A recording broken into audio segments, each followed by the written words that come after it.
अरे बहन, मैं क्या बोल रहा था ना, तुम्हें मॉल से ना एक ड्रेस और ले लेनी चाहिए थी जो तुम्हें अच्छी लग रही थी। अरे रोहित मेरे भाई। हट बे फटीचर साले, साला तू कौन है बे फटीचर?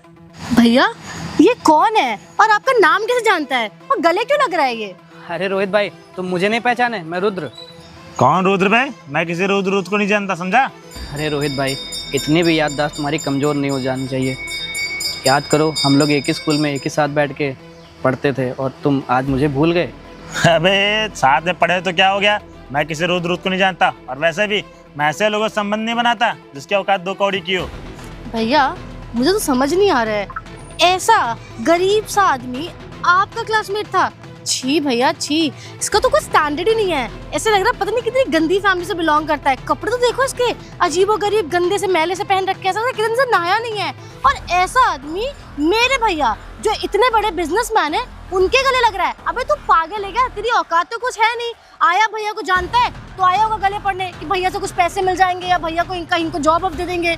तुम जैसे लोगों ना बहुत अच्छे से जानती हूँ। अच्छा, इसलिए तुम मुझे नहीं पहचान रहे हो? तुम्हारी आंखों पे ना पैसों का चश्मा लगा हुआ है, इसलिए हम गरीबों के तुम कहाँ ही पहचानोगे। अबे लगा है पैसों का चश्मा, अगर तेरे पास पैसा होगा ना तो तू भी चश्मा लगा। और वैसे भी मुझसे गले मिलने के लिए ना अपनी औकात बना, साला दो कौड़ी का फटीचर। तो जैसों को मैं अपना दोस्त बनाऊंगा। अरे पढ़ते होंगे साथ में, लेकिन आज तेरी औकात देख, साला पैदल चल रहा भूखा नंगा, शकल देख अपनी, मुझे ज्ञान सिखा रहा है, पैसों का चश्मा लगा है। और वैसे भी तुम होते कौन हो मेरे भैया से ऐसे बात करने वाले? आज तक ना किसी की भी हिम्मत नहीं है मेरे भैया से कोई ऐसे बात कर ले। और तुम एक दो कौड़ी के आदमी फटीचर गरीब से तुम मेरे भैया से बोल रहे हो कि उनके अमीरों का और चश्मा। सुन, तुझे पता भी है 50 वो चलते हैं मेरे डंपर, तूने एक डंपर भी देखा है आज तक? साला दो कौड़ी फटीचर एक डंपर से 2 लाख रुपए कमाता हो पर डे। अरे भैया आप किसके मुंह लग रहे हो? इस दो कौड़ी के भिखारी को थोड़ा पता होगा कि आप क्या करते हो क्या नहीं करते हो। इनकी औकात क्या है? सड़क पे जरा बड़ा कूड़ा बीनते होंगे, 10-5 रुपए कमा लेते होंगे, उसी से अपना एक दिन का गुजारा करते होंगे। और तो इनकी कोई औकात है नहीं, ना बन पाएगी कभी। फटीचर के फटीचर ही रहने वाले हैं ये लोग तो। माफ़ करना भाई, मुझे लगा ना मेरे बचपन का दोस्त है, इसलिए मैं गले मिलने चला आया। पर मुझे नहीं पता था मेरा दोस्त पैसे के घमंड में इतना ज़्यादा चूर हो गया। रोहित भाई एक बात बताऊं, तुमने पैसा बहुत ज़्यादा कमा लिया है, पर अपनी बहन को ना ज़रा से भी तमीज़ नहीं सिखाई है कि अपने से बड़े से बात कैसे करते हैं। बेटा तुम्हें पता है मैं तुमसे उम्र में कितना बड़ा हूँ, पर तुम्हें ना बिल्कुल भी बात करने की तमीज़ नहीं है। रोहित भाई, आदमी पैसा ज़िंदगी में ज़रूर कमा लेता है, पर ना अपने घर के संस्कार नहीं भूलने चाहिए कि उसके संस्कार कैसे हैं। पैसे से ना संस्कार नहीं खरीदे जाते हैं। हाँ हूँ मैं घमंड में चूर, तो तुम्हारे बाप का क्या जा रहा है? मैं हूँ ना घमंड में चूर, मेरे भैया ने मुझे ऐसे ही रखा है और मैं शुरुआत से ऐसी हूँ। तुम्हें क्यों पेट में दर्द हो रहा है? और वैसे भी अगर तुम्हारे अंदर भी घमंड आना है तो ले आओ अपने अंदर भी घमंड, जाओ कुछ ऐसा काम करो जिससे तुम्हारे अंदर भी घमंड आए। लेकिन तुम्हारी औकात है नहीं ऐसे कुछ काम करने की जो मेरे भैया ने किया है। मेरे भैया जितने अमीर है ना उसके इतने भी तुम पार नहीं कर सकते, और तुम उनसे बराबरी कर चले हो, उनको अपना दोस्त बोल रहे हो। अबे पहले देखो तो तुम्हारी एबिलिटी क्या है जो तुम मेरे भैया के दोस्त बनोगे। मेरे भैया के दोस्त बहुत हाई फाई हैं और ऐसे लोगों से मैं अच्छे से बात करती हूँ। तुम जैसे गरीब लोगों से ना मैं ऐसी ही बात करना पसंद करती हूँ क्योंकि मुझे ऐसी पसंद है बात करना, समझे? क्या बोला बे? मैंने अपनी बहन को संस्कार नहीं दिया? साले तुझसे तमीज से बात करेगी? अगर सबको इज्जत देने लगी तेरा तब तो हो गया काम। इज्जत उसको दी जाती है जिसके पास इज्जत होती है, तेरे पास तो इज्जत नाम की कोई चीज नहीं। साला फटीचर नंगा घूम रहा है, कम से कम एक साइकिल तो ले ले अपने औकात के हिसाब से। अरे भाई माफ़ करना, मुझसे बहुत बड़ी गलती हो गई। मैं तो ये सोच के आया था कि मेरा दोस्त है, पर मुझे ये नहीं पता था तुम दोनों बहन भाई मिलके मेरी इतनी बेइज्जती करोगी। बेटा मैं गरीब ज़रूर हूँ, पर इसका मतलब ये नहीं है कि हम लोग के अंदर दिल नहीं होता है। आप लोग ने इतना कुछ बोला, मैं क्या ही बोलूँ तुम लोगों से। माफ़ करना भाई, मेरे से बहुत बड़ी गलती हो गई। मैं गले मिलने चले आया भाई तुमसे। अबे माफी तो तुझे मांगनी पड़ेगी साले। इधर आ, इधर आ। क्या बोल रहा मेरी बहन से? अपनी औकात के हिसाब से बोल साले, समझ में आया? नहीं तो यहीं कनपट्टी पे देर उतना मारूंगा ना, सही हो जाएगा। भैया मुझे क्या लगता है ना, ऐसे लोगों को उनकी औकात दिखा के हमने बहुत अच्छा किया। इन लोगों को पता होना चाहिए कि किसके सामने कैसे बात करनी और कैसे खड़े होना। चल साले रास्ते से चढ़ा दूंगा भी, यही गाड़ी समझ में आ गया? अरे छोड़ो भैया, तोरी का फटीचर। क्यों इसके मुंह लग रहे हो? चलो हम चलते हैं। क्यों इसके वजह से अपना मूड साले ने 16 का डोला है, अभी बना दूंगा तुझे। चलो पागल अल्लाह चला है, सोचा 500-1000 रुपए मिल जाएगा, अपने दोस्त से मांग लूंगा। तो गरीब होने का बहाना जो मिल गया था बेचारे को, फटीचर कहीं का। सोचा साथ में पढ़ते हैं तो कुछ पैसे मांग ले, भूखे नंगू को पैसे में दूंगा। चलो इस गवार के मुंह मत फटीचर कहीं का, भाग जा साले। किसी ने सही कहा है, जब आदमी के पास पैसा आ जाता है ना तो वो अपने पुराने दोस्त रिश्तेदार सबको भूल जाता है। उसको ये नहीं पता चलता है कि उसके साथ उन्होंने कितनी मदद की है उसकी लाइफ में। कोई बात नहीं, आज को इनका दिन है ना, कल भगवान सब ऊपर वाला देख रहा है, कल को हम लोग का भी दिन होगा। वैसे भी गरीबों का कोई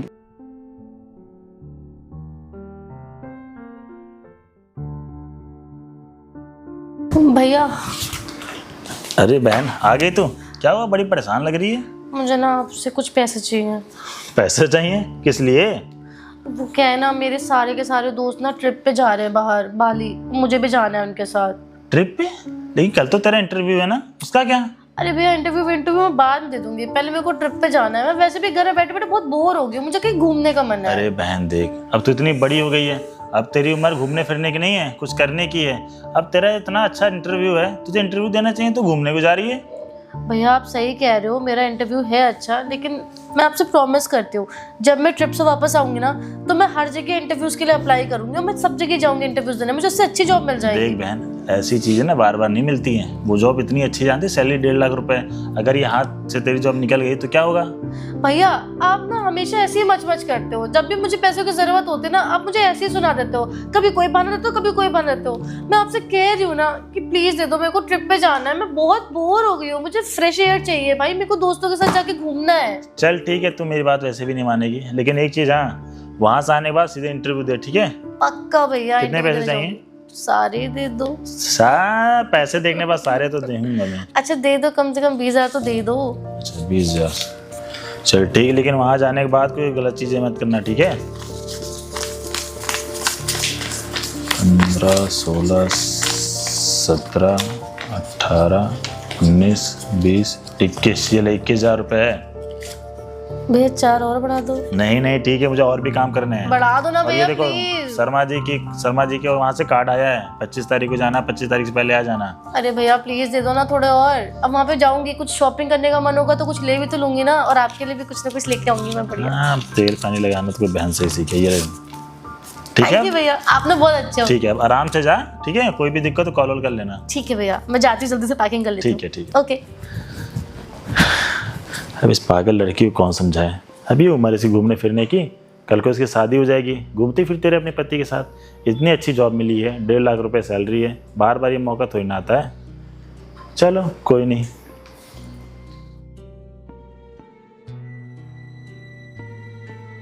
साहब नमस्ते। अरे रुद्र, तुम आ गए, आज थोड़ा लेट हो गया तुम्हें? हाँ सर, कल बहुत देर तक ना दुकान खुली रह गई थी।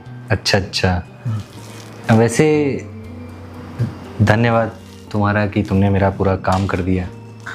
अरे सर, मैं कुछ समझ नहीं पा रहा हूँ आप क्या बोल रहे हैं। अरे कल पूरी रात बैठ के तुमने जो मेरा काम किया है ना, तो मुझे बहुत अच्छा लगा। वैसे तुम अपना टैलेंट वेस्ट क्यों कर रहे हो? जब तुम इतने टैलेंटेड हो, मैं कितने टाइम से तुम्हें बोल रहा हूँ कि कोई अच्छा काम कर लो, तो तुम ये सब काम क्यों करते हो? सर आपको तो पता है कि मुझे एक काम करने से छुट्टी नहीं मिलती है, तो मैं सर ये काम तो मैंने आपको देखा था कि कल आपके सर में बहुत ज़्यादा दर्द हो रहा था, आप बहुत ज़्यादा टेंशन में थे, तो मैंने सोचा क्यों ना मैं काम कर दूं सर का, थोड़ा सर को टेंशन कम हो जाएगी। हाँ वही, अभी आज मैं जब सुबह उठा तो मुझे लगा कि अरे यार काम तो पूरा नहीं है, आज कैसे होगा, क्लाइंट से मीटिंग भी थी, मेरा तो दिमाग ही ख़राब हो गया। लेकिन जब मैंने लैपटॉप खोला और देखा तो उसमें सारा काम पूरा था। मुझे तुरंत समझ में आ गया कि ये काम तुम ही कर सकते हो। कल ना मेरे सर में बहुत ज़्यादा दर्द था और काम करते करते कब मैं सो गया मुझे पता ही नहीं चला। जी सर, मैंने देखा था आपको कि आप सो गए थे, तो मैंने सोचा आपका काम मैं ही कर देता हूँ। बहुत ज़्यादा काम था तो आप इसी वजह से परेशान भी रहते थे। अच्छा ये सब छोड़ो, तुम ये बताओ जो मैं पूछ रहा हूँ कि अगर तुम्हारे अंदर इतना टैलेंट है तो ये सब टैलेंट रख के तुम ये ऐसे काम क्यों कर रहे हो? अरे सर, तुम्हें बहुत सारी अच्छी कंपनियों में जॉब मिल जाएगा। सर आपको पता ही है कि मेरे पास टैलेंट है, पर सर मुझे ना ये ऑफिस के काम आते नहीं है ना, कभी मैंने सीखा है। वो तो सर आप करते रहते हो ना, तो मैं थोड़ा थोड़ा देख लेता हूँ, तो मैं आपका काम कर दिया था। अच्छा एक तो तुम बोल रहे हो तुम्हें मतलब एक्सपीरियंस नहीं है ना? जी सर। तो एक काम करते हैं, देखो वैसे भी मैं ऑफिस से आता हूँ, इतने ज़्यादा बर्डन होता है मेरे ऊपर, मैं थक जाता हूँ, तो तुम ना मेरे साथ काम करो, मेरा आधा काम तुम करो, आधा काम मैं कर दिया करूँगा। अब इससे क्या होगा, तुम्हें सीखने को भी मिल जाएगा और तुम्हें एक्सपीरियंस भी मिल जाएगा। ठीक है सर, आप जब ऑफिस से घर आएंगे ना तो मुझे अपना लैपटॉप दे दीजिएगा, मैं आपके सारे काम कर दूंगा। अरे पहले मेरे साथ बैठो, हम लोग मिलकर मैं बताऊंगा ना कैसे क्या करना है। ठीक है सर। वैसे मुझे पता है कि देखो जो तुमने अभी काम किया है वो काम कहीं ना कहीं तुमने मुझसे भी अच्छा किया है, मुझे पता है तुम्हारे पास नॉलेज है बस तुम्हें थोड़ा सा एक सही डायरेक्शन में गाइड करना है, उसके बाद तो तुम खुद से सारी चीज़ें कर सकते हो। और ये सब काम करोगे तो मैं तुम्हारी सैलरी बढ़ा दिया करूँगा। और इस काम में कितना ही टाइम लगता है, 4-5 घंटे तुम ये जो साफ सफाई जो भी करते होगे ना, तो मैं तुम्हारा सैलरी भी बढ़ा दूंगा और तुम मेरे साथ ये काम करो, ठीक है? सर मैं एक चीज़ बोलूँ आपसे? हाँ बोलो। मैं जीवन में ना बहुत लोगों के घर पे काम किया, पर कभी मेरे को किसी ने ये नहीं बोला कि आओ तुम्हें अपना ऑफिस का काम सिखा दूँ। सर आप पहली बार ऐसा मुझसे बोल रहे हो, मुझे ना बड़ा अच्छा लग रहा है, अच्छा फील हो रहा है कि आपने मुझे सोचा कि मैं इस काबिल हूँ कि मैं आपके साथ कंपनी में काम कर सकता हूँ। अरे क्योंकि मैं देख रहा हूँ ना तुम्हारे पास इतनी अच्छी नॉलेज है, इतनी अच्छा स्किल है, तो उसको गलत जगह पे वेस्ट करने से अच्छा तुम सही जगह पे लगाओ, ठीक है? तो ठीक है, आपके साथ ना मुझे सीखने को ही कुछ मिलेगा। ठीक है, फिर कल से हम स्टार्ट करते हैं, ठीक है? ठीक है, ठीक। अभी तुम जाओ। ठीक।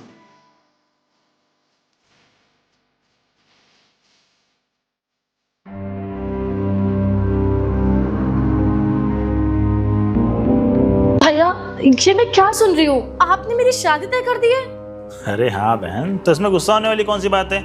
अब तेरी शादी मैं नहीं करूँगा तो कब करूँगा? भैया आपको मैंने कितनी बार कहा है कि मुझे अभी शादी करने में कोई इंटरेस्ट नहीं है, मुझे अपना करियर बनाना है, मुझे शादी करके सेटल नहीं होना है। तेरी एज कितनी हो गई? 25-26 साल की हो गई है। मैं तेरा बड़ा भाई हूँ, मम्मी पापा के जाने के बाद तेरी सारी जिम्मेदारी मेरे ऊपर आ गई है। अब तेरी शादी नहीं करूँगा तो कब करूँगा? अगर मैं आपके ऊपर इतनी ही बोझ हूँ ना तो मुझे ऐसे ही बता दो, मैं घर छोड़ के चली जाऊंगी, लेकिन मेरी शादी मत करो। अरे नहीं बहन, ऐसा नहीं कहते हैं। तो ये सोच, अब घर में एक जवान बहन बैठी हो और भाई, फिर अच्छा नहीं लगता ना। तो भैया आपको शादी करनी है आप कर लो, मेरे लिए भाभी ले आओ, मैं खुश रहूंगी, लेकिन मुझे शादी नहीं करनी है, मुझे अपना घर छोड़ के नहीं जाना। समाज क्या बोलेगा कि एक बड़ा भाई होते हुए भी अपनी एक बहन की शादी कर दी, छोटी बहन की शादी कर दिया। कि घर में जवान बहन बैठी हुई है और बड़े भाई ने शादी कर ली।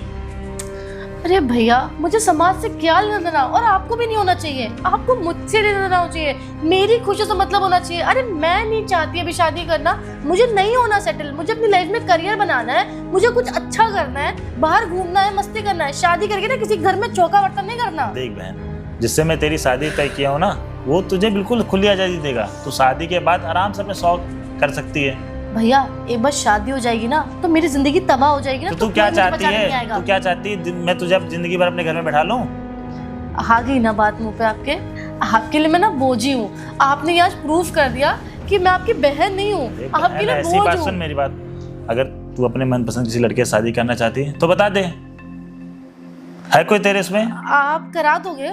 हाँ मैं करा दूं, लेकिन लड़का ठीक ठाक होना चाहिए। भैया वैसे है मेरी नज़र में एक लड़का जिसे मैं पसंद करती हूँ। क्या करता है वो? भैया उसके भैया का ना बिजनेस है, वो भी वही संभाल रहा है। देख बहन, जिस लेवल पे हम लोग हैं ना, मैं भी चाहता हूँ मेरी बहन किसी ऐसे घर में जाए कि उसका लेवल भी हमारे से मैच करे। भैया वो बहुत अच्छी फैमिली से है और मुझे बहुत खुश भी रखेगा, मुझसे प्यार भी बहुत करता है। प्लीज़ भैया मुझे अगर शादी करनी ना तो सिर्फ उससे करनी हो, किसी से नहीं। ठीक है, फिर एक काम कर, उससे मुझे मिलवा, फिर मैं देखता हूँ। ठीक है ठीक है, मैं उसे ना फिर शाम को बुलाती अगर हूँ आपसे मिलवाने। एक बात सुन ले, अगर वो मुझे पसंद नहीं आया ना तो मैं तेरी शादी बिल्कुल नहीं कराऊंगा। ये कौन सी बात होती है भैया, आपको पसंद नहीं है तो क्या होता है, मेरे को तो पसंद है ना आज वो। मैं जितनी भी मेहनत करके यहाँ तक पहुँचा हूँ, इतना पैर खड़ा किया हूँ सिर्फ अपने लिए और तेरे लिए। मैं ये नहीं चाहता कि मेरी बहन मेरे से लो घर में जाए। ठीक है भैया मैं उससे बहुत प्यार करती हूँ और मुझे फर्क अच्छी नहीं बात है, पड़ता वो प्यार अमीर है कि गरीब अच्छी है। बात तो प्यार करती है, लेकिन एक चीज भी, स्टैंडर्ड भी कोई चीज होती है। ठीक है जा, कल के डेट फिक्स कर ले और मुझे बता देना जैसा भी। ठीक है भैया, मैं बात हूँ मैं आपको। अब मैं अपने दोस्त को क्या जवाब दूंगा? मेरा दोस्त तो सोच रहा था कि सृष्टि शादी वो मेरे से करेगा। चलो देखता हूँ, मना ही कर दूंगा अगर लड़का ठीक ठाक नहीं होगा तो। हाय आशु। हाय। अरे आ गए। भैया नमस्ते। आ गए नमस्ते आप लोग? नमस्ते। हाँ तुम ही आंसू? जी भैया। हाँ बताया था मेरी बहन ने तुम्हारे बारे में। जी ये ऑफिस तो बहुत अच्छा है, तुम्हारे ऑफिस है क्या? हाँ मेरा ही है, बस भैया बड़े वाले भैया भी कभी कभी आते रहते हैं। अच्छा अच्छा, तुम्हारे बड़े भैया भी हैं? जी हाँ वो सृष्टि ने बताया कि मेरा एक बॉयफ्रेंड है, मैं शादी उससे करना चाहती हूँ। लेकिन चलो कोई नहीं, वैसे भी प्रॉपर्टी तो तुम्हारे पास सही। वैसे क्या करते हैं तुम्हारे बड़े भैया? मेरे बड़े भैया भैया प्रॉपर्टी का काम करते हैं। वो प्रॉपर्टी का काम करते हैं। देखा भैया मैंने आपसे कहा था ना आशु, तुम भैया को ना सारी चीजें सच सच बताना ताकि भैया ना खुश होकर मैं शादी करा दूँ। अरे तुम परेशान नहीं हो, सब डील है। मेरी बहन ने तो मेरे बारे में तुमको बताया ही होगा। जी भैया। और भैया आने में कोई दिक्कत तो नहीं? अरे नहीं नहीं, आने में कोई दिक्कत नहीं, मैंने सोचा कि चल के बात ही कर लेते हैं। वैसे काफ़ी तुम स्मार्ट लग रहे हो आज। जी भैया, चाय पानी मंगाए अरे भैया? नहीं नहीं, चाय पानी की जरूरत नहीं है, एक काम करो अपने बड़े भाई को बुला लो, मैं बात कर लेता हूँ। हाँ बिल्कुल भैया, मैं भैया को फ़ोन करके बुलाता हूँ। बिल्कुल। हाँ मोटी पार्टी है। हेलो भैया, कहाँ हैं आप? अरे वो जल्दी से ऑफिस आइएगा, आपसे कुछ लोग मिलने आए हुए हैं। जी बस भैया 2 मिनट वेट करिए, भैया आते ही अरे होंगे। कोई नहीं। वैसे क्या बिजनेस है तुम्हारे बड़े भैया का? भैया तो प्रॉपर्टी का काम करते हैं और ईंटे के भट्टे भी हैं और खदानें भी चलती हैं मोरंगों की। अरे वाह, ये तो बहुत अच्छी बात है। मेरे भी डंपर चलते हैं 50-60, जोड़ी बहुत अच्छी जमेगी। ये बात तो सही है। अरे भैया आइए आइए। नमस्ते भैया। अबे कबाड़ी तू, वो भी यहाँ? अरे रोहित, तुम यहाँ क्या कर रहे हो? अबे साले कबाड़ी, तू यहाँ क्या कर रहा है? यहाँ मैं अपनी बहन का रिश्ता तय करने आया हूँ। तू कौन है? मेरे ऑफिस में खड़े होके मुझसे पूछ रहे हो ये ऑफिस किसका है? क्या तेरा ऑफिस? अबे साले फटीचर, कबाड़ी का धंधा करते करते तो आज ऐसे कपड़े पहन लिए तो अपने आप को रही ज्यादा समझ रहा है क्या? अरे भैया आप कैसी बात कर रहे अरे हैं? आंसू, मैं बात अरे आंसू, मैंने तेरे से बोला था अपने बड़े भाई को बुलाने के लिए, तू कहाँ से कबाड़ी को बुला लाया? तुझे पता है कितना बड़ा कबाड़ खाना खोल रखा है इसने? अरे मैं मानता हूँ मैं कबाड़ का बिजनेस करता था, पर अबे तू करता नहीं करता है। वैसे भी लोहा 20 रुपए किलो था, 24 रुपए किलो हो गया है। क्योंकि भैया ये कौन है? अरे बहन तुझे नहीं पता, वो स्टार्टिंग में ना कुछ दिनों पहले हम लोग जा रहे थे, मेरे गले पड़ रहा था 1-1.5 साल पहले, वही है कबाड़ी वाला। भूल नहीं गई तू? ओ ये वही है, हाँ। मतलब आशु इनका भाई है। भैया अरे कोई नहीं, मैं समझाता हूँ। देखो रोहित, मैं कबाड़ का बिजनेस जरूर करता था। आशु तुम एक मिनट इधर आओ। तुमने कैसे छुपाया मुझसे कि ये तुम्हारे बड़े भैया हैं? तू पागल हो क्या? यही मेरे बड़े भैया हैं। भैया ये आपसे बदतमीजी से बात कर रहे हैं, मैं कुछ समझा नहीं। मैं बताता हूँ आंसू क्या हुआ। आशु तुम एक मिनट इधर आओ। माँ बताओ, तुमने मुझे ये क्यों नहीं बताया कि ये तुम्हारे भैया हैं? ये पागल यही मेरे बड़े भैया हैं। अरे क्या कुटुरगु कर रहे हो तुम लोग? तू कौन है बे, बता। अरे मैं बताता हूँ मैं कौन हूँ। मैं ना आंसू का बड़ा भाई हूँ। बड़ा भाई तो मुझे समझ में आ रहा है, लेकिन तू कबाड़ का धंधा करते करते आज यहाँ कैसे पहुँच गया? मुझे नहीं लग रहा कबाड़ में इतनी तरक्की है। देखो रोहित, तुम ना अभी भी पैसे के ना घमंड में चूर हो, मेरी बातें नहीं सुन रहे हो। तुम दोनों को बात करने की बिल्कुल तमीज़ नहीं है। आंसू मैं बताता हूँ रोहित कौन है। रोहित ना मेरे बचपन का दोस्त है, हम लोग एक साथ ही स्कूल में पढ़ते थे। पर रोहित ना शुरुआत से ही थोड़ा अमीर अमीर करके लोगों को चिढ़ाता था। उसकी आदत आज भी बनी हुई है। मैं इसको ना कुछ सालों पहले रोड पे मिला था, मैंने सोचा मेरा दोस्त है रोहित, चलो गले मिलते हैं। पर रोहित ने क्या किया मेरे साथ, मेरे को ना लात मारा। अबे देख, रोहित रॉक सिंघानिया नाम है मेरा, समझ में आया? और मैं ऐसे लोगों से दोस्ती करता हूँ, ऐसे लोगों से हाथ आगे बढ़ाता हूँ जो मेरे स्टैंडर्ड का है। और तुझे नहीं लगता कि तू मेरे स्टैंडर्ड का है? अच्छा, अभी शायद आंसू ने तुम्हें बताया नहीं क्या मेरे पास क्या क्या अब नहीं है। और तुम जानना चाहते हो ना ये सब मेरे पास कहाँ से आया? तुमने सही कहा, मैं कबाड़ का ही बिजनेस करता था। पर मेरे एक सर थे जिनके यहाँ मैं घर पे काम भी करता था। उनका कोई स्टॉक मार्केट का कुछ काम था, तो सर ने बोला कि तुम मेरे साथ ऑफिस में काम करो और मैं तुम्हें जो भी सैलरी होगी मैं तुम्हें दिया करूँगा। धीरे धीरे करते करते मैं सर का काम करता गया और सर ने मुझे आज ये ऑफिस और घर और बंगला सब कुछ है मेरे पास आज। पर तुम दोनों को ना बिल्कुल बात करने की तमीज़ नहीं है। अरे देखो रुद्र भाई, मैं क्या कह रहा था ना। भैया ये मुझे तमीज सिखा रहे हैं। अरे मैंने कोई ऐसा बात बोला नहीं, ही देखो बहन, अब रुद्र भाई क्या है ना, अब पहले की बातें पुरानी बातें भूल जा। वैसे भी अब हम लोग की जोड़ी अच्छी खासी, तुम्हारी बहन तुम्हारे भाई से, मेरी बहन तुम्हारे भाई से प्यार करती है और ये दोनों खुश भी रहेंगे, बेचारे छोटे हैं। पर और जो रोहित- पुरानी बात है उसको तो भूल जानी चाहिए ना। नहीं, मैं तो भूल जाऊंगा। पर एक चीज़ बताऊं, तुम लोग इतने अंधे हो गए ना पैसे के कि लोगों को ये नहीं देखते हो कौन तुम्हारा दोस्त है कौन नहीं। अरे रुद्र भाई, जो हो गया उसको भूल जाते हैं ना। हम लोग आपस के दुश्मनी में अपने भाइयों बहनों का क्यों रिश्ता खराब करें? हाँ भैया प्लीज माफ कर दीजिए। मैं मानती हूँ उस दिन ना मैंने आपसे बहुत बदतमीजी करी, मुझे पता ही नहीं था आप कौन है और ना जाने मैंने क्या क्या आपको कह दिया। मुझसे ना गलती हो गई, प्लीज बेटा- भैया मुझे माफ कर दीजिए। देखो तुम्हारा नाम सृष्टि है ना। उस दिन मैं कह रहा था कि मैं तुमसे उम्र में काफ़ी बड़ा हूँ, पर तुम मुझे बदतमीज़ बात कर रही थी। और रोहित तो मैं क्या ही बोलूँ, ये तो मेरे दोस्त हैं। सृष्टि, अपने होने वाले जेठ से माफी मांगो। माफ कर दीजिए भैया, मुझसे गलती हो गई। अरे कोई बात नहीं, छोड़ो, तुम लोग खुश रहो। अरे रुद्र भाई, मैं दोनों का रिश्ता पक्का समझो। नहीं भैया, ये शादी मैं नहीं कर सकता। जो मेरे भाई की इज्जत ना करे, मैं उनके घर पर रिश्ता कैसे छोड़ सकता हूँ? आज तुम्हारा दिमाग खराब हो गया क्या? अब जब सब इन लोगों के बीच सॉर्ट हो गया तो फिर तुम मुझसे शादी करने के लिए क्यों मना कर अरे रहे हो? आंसू, हम दोनों का आपस का मामला था, सही हो गया, अब तुम क्यों शादी से इनकार कर रहे हो? वही बात भैया ना, आप आपके आपस का मामला था, लेकिन ये लड़की ना अभी भी मेरे भैया के सामने किस तरह से बात कर रही थी। मैंने किस तरीके से बात करी? मैं तुमसे माफी मांगी है। आंसू देखो, तुम एक दूसरे से प्यार करते हो ना, कुछ चीज़ें लाइफ में गलत जरूर होती हैं, पर इस लड़की की ज़िंदगी ख़राब हो जाएगी आंसू, इससे कोई शादी नहीं करेगा। आंसू तुम जाके मेरी बहन से बाहर बात करो, हम लोग थोड़ा बात। जाओ आंसू, निकलो। ठीक, चलो। हाँ रुद्र, मैं कह रहा था कि बैठो ना। नहीं हम नहीं दोनों समधी बन नहीं गए। नहीं, कोई बात नहीं, मैं खड़ा मैं कह रहा था कि हम दोनों तब दोस्ती रिश्तेदारी में बदल चुकी है, जो पुरानी बातों को होके भूल के जाओ उसको। और आंसू बता रहा तुम्हारा तेल का बिजनेस भी है। अरे मैं तुम्हारी सारी चीज़ें समझ रहा हूँ, ठीक है, तुम्हारे भी डंपर चलते हैं ना, तो मेरी खदान है ना, वहाँ पे लगवा दो। हाँ तो मिल बांट के काम करेंगे तो वो तो आगे भी जाएंगे। बिल्कुल बिल्कुल। अब तो रुद्र मैं माफी मांगना चाहता हूँ, मैं अपने पैसों के घमंड में ऐसे चूर हो गया था कि मैं अपने सामने एक दोस्त को नहीं पहचाना। कोई बात नहीं, कभी कभी ऐसी चीज़ें होती हैं, पर कोई बात नहीं, अब तुम्हें अपनी गलती का एहसास हो गया ना, मेरे लिए इतना ही बहुत है। चलो कॉफ़ी मंगाऊँ? नहीं नहीं, मैं जाके पी लूँगा, देखता हूँ। ठीक ठीक। लोग सही कहते हैं, जब आदमी को पैसा आ जाता है ना, तो लोगों का बात करने का तरीका बिल्कुल चेंज हो जाता है। अभी यहीं पे मैं गरीब होता ना, तो इसकी बात करने की टोन कुछ और होती। कोई बात नहीं, क्या करना मुझे, ऊपर वाला सब दे रहा है और देख भी रहा है।